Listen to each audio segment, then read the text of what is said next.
Again, Big U, his son, Baby Huey, or Big Huey, right? He was assassinated last night on Halloween out there in LA. Nipsey Hussle's closest homies are buzzing heavy after what just happened to Big U.S. son. And now a lot of people from Nipsey's side are stepping forward saying things they kept quiet about for years. According to whispers moving through the system, some of Nipsey's affiliates allegedly had a tense, ugly face-off. And I want to talk about, Big U.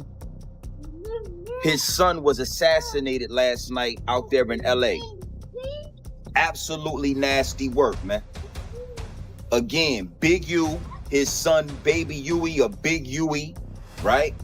He was assassinated last night on Halloween out there in LA. With Eugene Henley Jr. inside the facility where he's currently being held and that Confrontation has reopened, wounds the city never really healed from. Let's break this down properly because this situation shook Los Angeles all over again. The streets never forget, and they definitely never forgive. On Halloween night 2025, something happened that sent shockwaves through South Central, dragging old rumors, old grudges, and old pain right back into the spotlight. This wasn't just another headline. This was history colliding with the present in real time. We're talking about the fatal shooting of Jabari Baby Henley, the 34-year-old son of Big U, a name that still rings loud in both street circles and the music industry. I mean, it is what it is as far as this is how the streets go, but Baby Huey, I ain't gonna hold you. Solid dude. Like, as young as he was, if you actually met him, he actually seemed way older. Kid was solid, like straight, solid dude. Now some of y'all be, well, he was in the street. He didn't operate like that. He wasn't operating out here like no goofy. Let me just flat out put that out there. But this story goes way deeper than a single loss. What followed that night? The reactions, the silence, and the way Nipsey Hussle's circle responded told a much darker story about loyalty, betrayal, and how legacies can turn deadly. On October 31st, 2025, around 11:11 p.m., Jabari Henley was outside the Fig and 69 Smoke Shop at South Figueroa Street and West 69th Street in South Central Los Angeles. If you know LA, you know that spot sits right in territory long tied to the Rollins 60s neighborhood, the same environment connected to his father's past. This wasn't random ground. This was familiar ground, a place where protection should have meant something. Homie, they killed Nip too. Let's not forget, homie. They killed Nipsey Hussle. Eric Holder was not a lone actor in that. If you go back and follow the details, Nip and Big U got into it. Big U hit Nip daddy across the head with a bat. His brother had to come out and shoot the gun. Hey, y'all get out. Say, Nip, come on, we finna come beat you. Because I don't want to pay that $20,000. But that night, none of that mattered. Witnesses say Jabari walked toward a dark-colored sedan, possibly a Toyota Camry or a Honda Accord, when everything changed in seconds. Without warning, gunfire erupted from inside the vehicle. At least 7 shots rang out fast and loud, turning the block into chaos. Investigators believe the weapon used was either a 9mm or .40 caliber semi-automatic firearm. All this is nonsense. Me and Big U even had a conversation about it. And I said, man, I'm sorry you're getting dragged into this fake storyline. Not that I have anything to do with it, because I've never interviewed Loose Cannon or anything else like that. But I just as someone I'm cool with, I said, I'm sorry that this is the story that's going out and people are running with it, because I remember every conversation I've ever had with Big U, he's always spoken positively about Nipsey. Every time. Our interview, nothing negative about Nipsey. Personal conversations, nothing negative about Nipsey, ever. The bullet struck Jabari multiple times, hitting his chest, torso, stomach, arm, and thigh. It was fast, violent, and precise. He collapsed onto the pavement as people nearby screamed and ran for cover. The scene was pure panic, pure shock, and pure devastation. Officers from the Los Angeles Police Department and paramedics rushed in, performing CPR and administering emergency medication in a desperate attempt to save him. But the injuries were too severe. Jabari Henley was pronounced dead at the scene, with the cause listed as hemorrhagic shock. I feel like they had whatever differences they had when Nip was alive and they got over that shit. I've been around for a minute, so I don't feel like that even carried on to, you know what I mean? Like, that's a crazy, just imagine you raising this young dude, y'all fall out about some business stuff. And a torn pulmonary artery, the kind of damage that leaves no room for second chances. The shooter vanished immediately, leaving behind questions, rumors, and a city once again forced to confront the ghosts it never buried. The shooter disappeared into the night, leaving behind nothing but shell casings, surveillance clips, and a body that quickly became the center of one of the most talked about incidents in recent Los Angeles hip-hop history. The streets started buzzing immediately, because everyone knew this wasn't just another open and shut case. This was layered, messy, and tied 2 decades of tension. The Los Angeles Police Department 77th Street Division took control of the scene right away, officially treating it as a homicide and moving fast to figure out what happened and why. And the person who killed Nipsey Hussle has been convicted of the murder.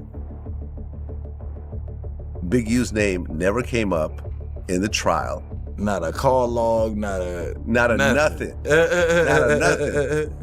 You would think that in a case this serious where you're facing life in prison, if it really was a murder for hire, like people are trying to say it is, which is nonsense, that person would probably come forward to try to get their time reduced. Detectives collected shell casings scattered across the pavement, locked down the area, and pulled at least a dozen surveillance videos from nearby businesses and homes.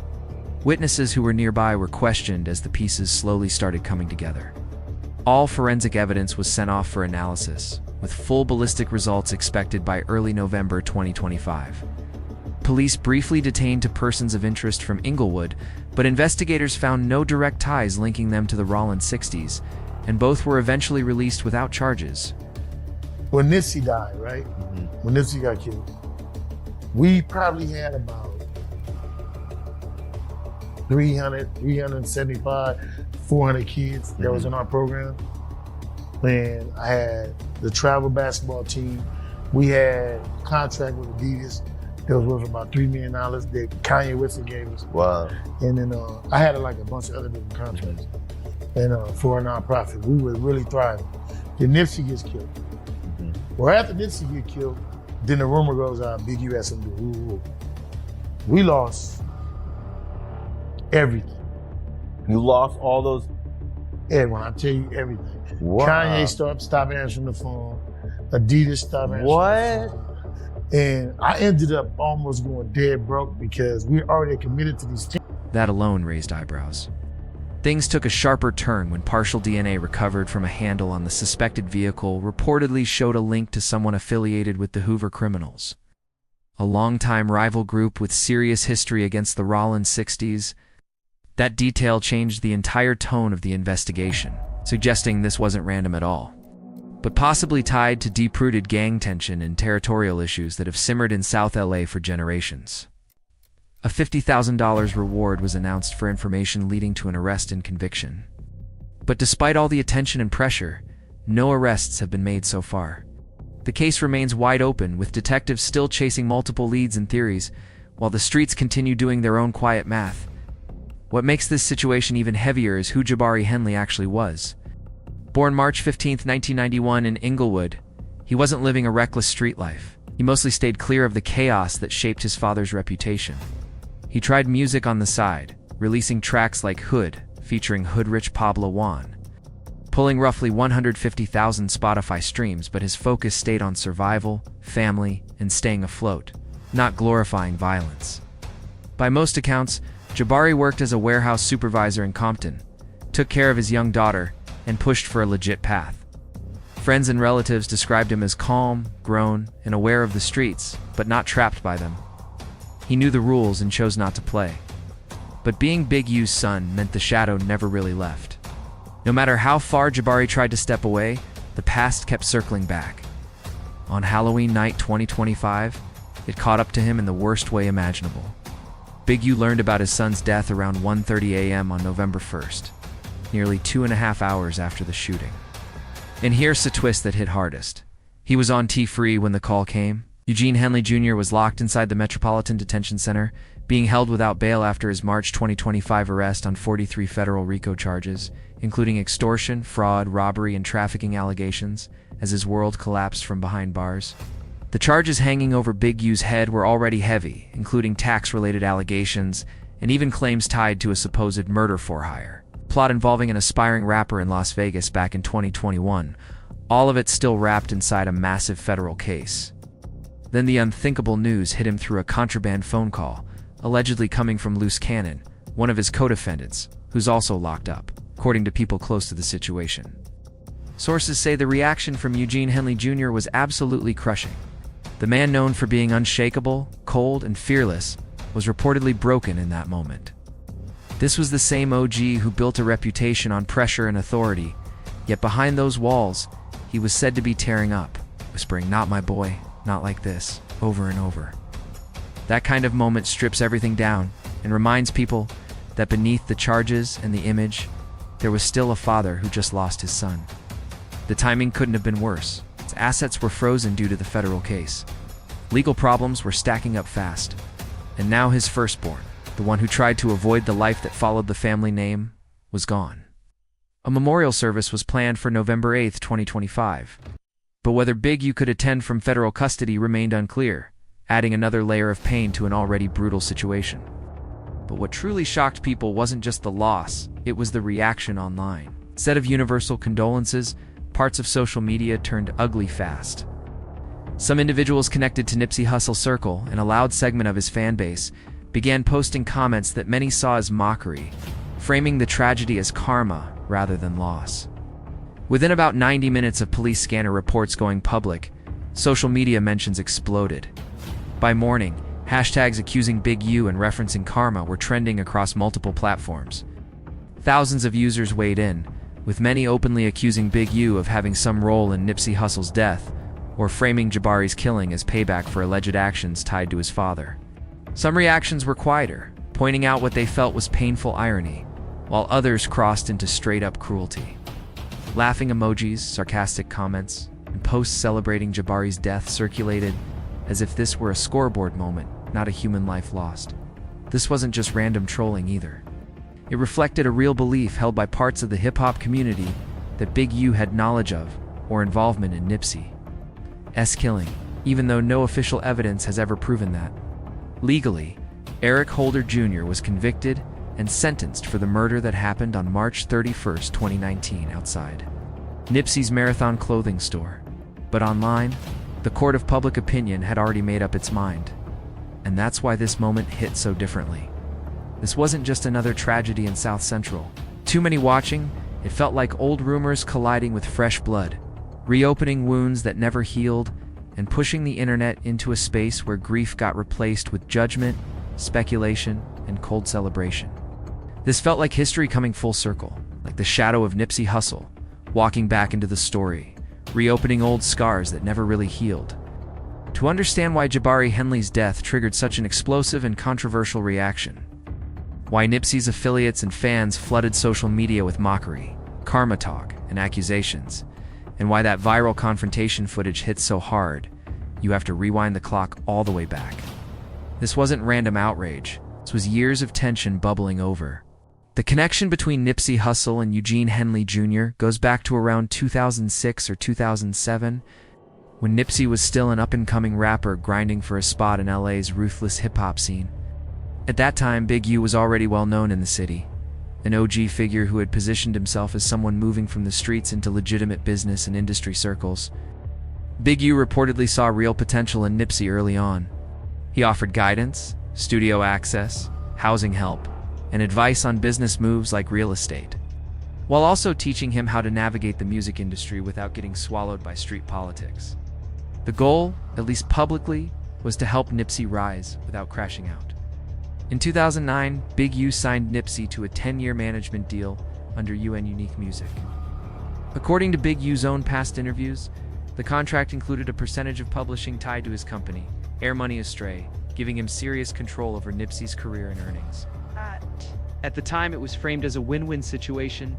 Big U would provide connections, protection, and experience. Nipsey would get resources, access, and room to grow.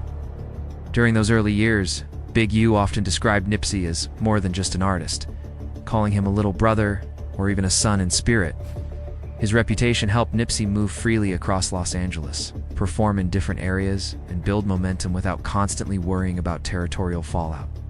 But things started shifting as Nipsey grew. By 2018, his career had exploded independently. He was building his own empire, launching the Marathon clothing, strengthening his own team, proving he could thrive without a traditional manager calling the shots. As the 10-year contract neared its end, Nipsey was ready to take full control. He had his own connections, his own vision, and his own lane. The mentor-protege relationship that once worked when Nipsey was hungry and grinding now felt restrictive to him, according to people close to the situation. What once felt like guidance started feeling like pressure, and that shift, that moment where independence collided with control, is where many believe the real tension began.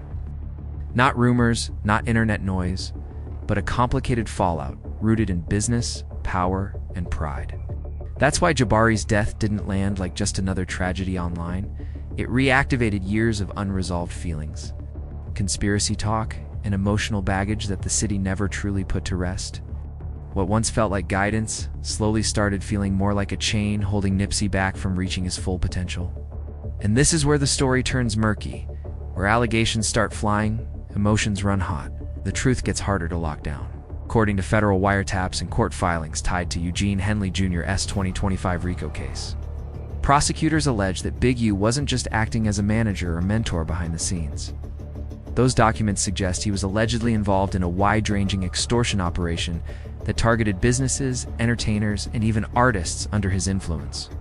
The same protection he publicly spoke about allegedly came with a price tag, and investigators claim failure to pay could lead to intimidation, pressure, or worse. These are allegations still being argued in court, but they poured gasoline on an already volatile narrative. Controversial commentator Charleston White has repeatedly claimed that Big U attempted to pressure Nipsey for money as his star continued rising. According to those claims, the demand was framed as payment for continued protection, while Nipsey's businesses and visibility expanded.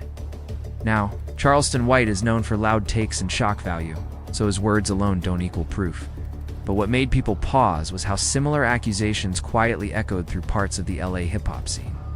The theory pushed by critics is that as Nipsey Hussle became more successful, more respected, and more influential in the community, the balance of power shifted. In street culture, there's an unwritten rule that no individual is supposed to outgrow the set itself. You can shine, but never brighter than the structure that raised you. According to this belief, Nipsey crossed that invisible line. By that point, Nipsey wasn't just a rapper anymore. He was a symbol, a business owner, a community leader, and someone people listened to. And to some, that kind of influence outside traditional hierarchy was seen as a threat. Things fully unraveled in late 2018 when tensions exploded into a confrontation that would haunt LA hip-hop conversations for years. Reports say the incident happened in a Crenshaw parking lot and was triggered after Nipsey recorded a diss track aimed at Big U. In the song, Nipsey allegedly questioned Big U's role in music, labeling him a scrapper, not a rapper, and challenging his authenticity in that lane. Given their strained business ties and unresolved money issues, that record wasn't just music. It was taken as a direct challenge to authority. According to multiple accounts, Big U confronted Nipsey and his brother Black Sam over the track and deeper gang-related tensions.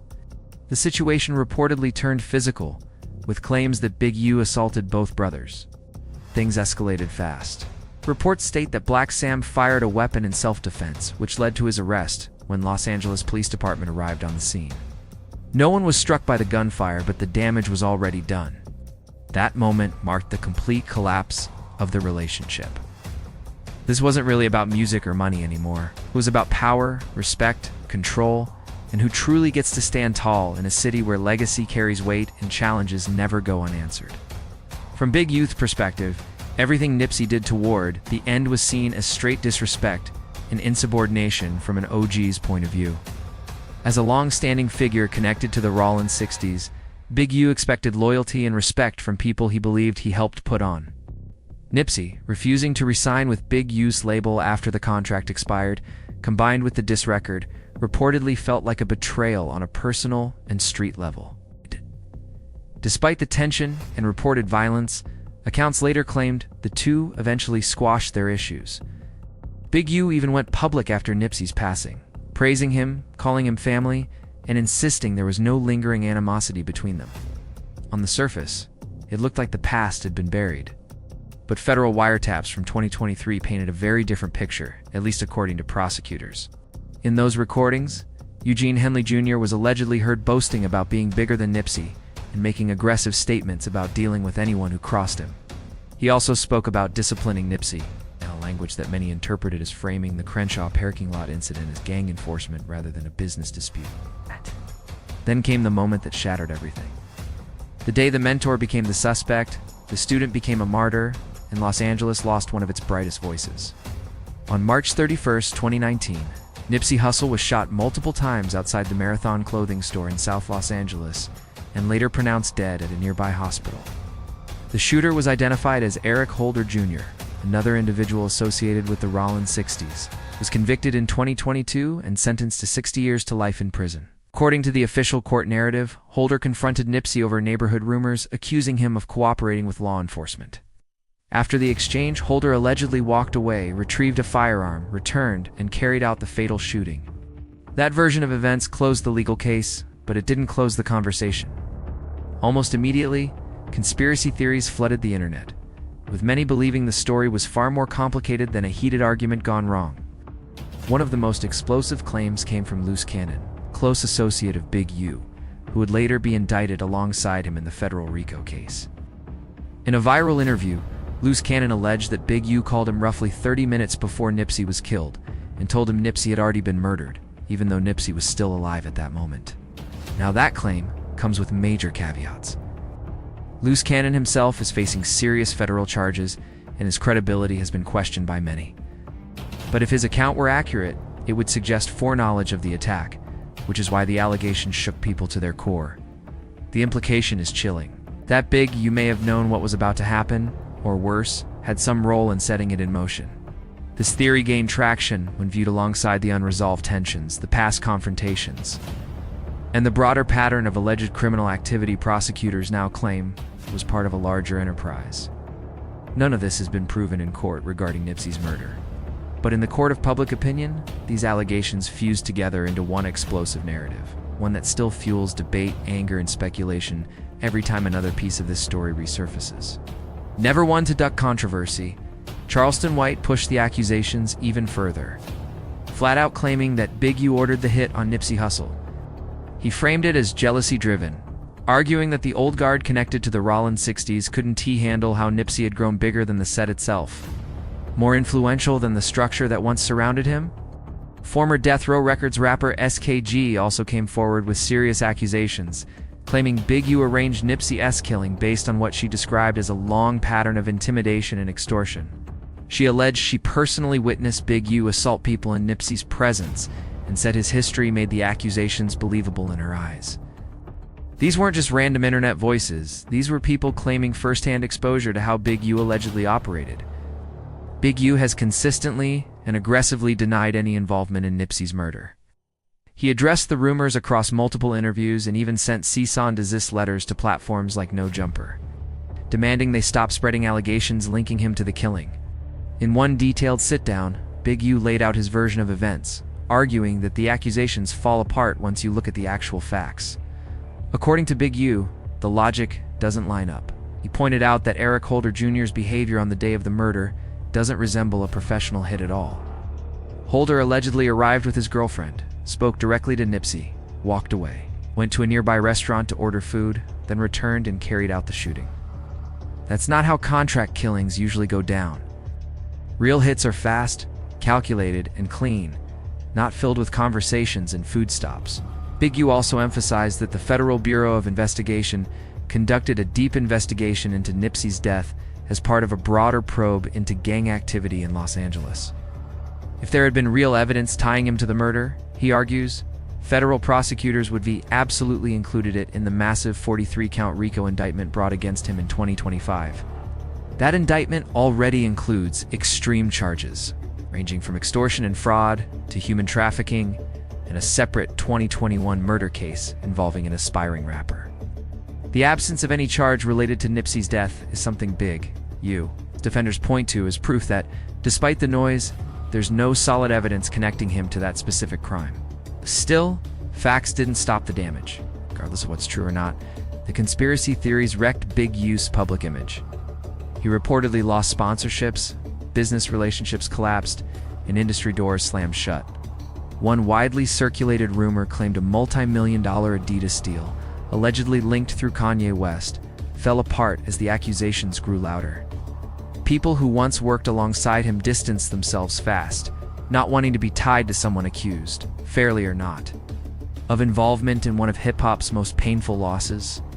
Even though Big U initially organized unity marches, helped fundraise, and publicly honored Nipsey after his death, the narrative turned against him as speculation took over. The court of public opinion had already made its decision.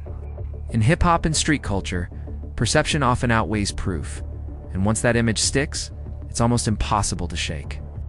And that's why Halloween night 2025 hit so differently. When Big U's son Jabari was killed under eerily similar circumstances, shot multiple times in South Los Angeles.